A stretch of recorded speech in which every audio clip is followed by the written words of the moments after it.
Kimki? Bizimki! Dur! Kapıyı! Şamil neyini sen? Ay Şamil! Bismillah! Şamil! Kaçtım eyvallah kaçtım! Şamil! Ay Şamil! Mama! Bu kız kimdi mama?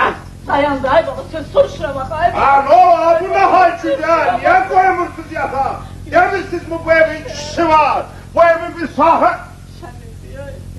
Şamil diyeyim! Dur savaşma yok! Ama... Oo sen ne yaptın da sana? Biraz bir şey devretsin savaşma yok! Şamil! Racan Şamil... İhtiyarın yok diye papa! Ben uzun batalyon komandırıyım! Mama! Dedene bu kız kimdi? Aldın onu bana! Ama yok! Vay hala vuruşum! Aklı orada bizim batalyonumuz var! CHP batalyonu değiller bize! Dünen İvan Petroviç'in Cemden Kasım patlattın! İvan Petrovic şimdi. Başa kimdi de? Aman... İvan Petroviç yaralandı ama Cemden Kasım temiz sarıldı! Beni esir götürmek istiyordular! Ben kaçtım! Hamımız kaçtık! Şamil! Oo Şamil!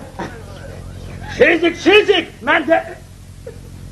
Şizik! Ben David Bey'im! Ne yapıyorsun? Ha göz Mama! balığı bu kala! Aldın ha bu kızım bana! Şefkat bastı! Yok değil mi? Hayır ulan cürüldü sarıla İzzet! Ulan İzzet!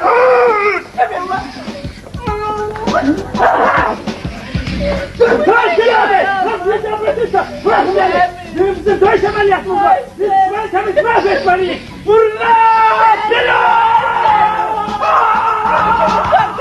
Gitme! Buraya gitme!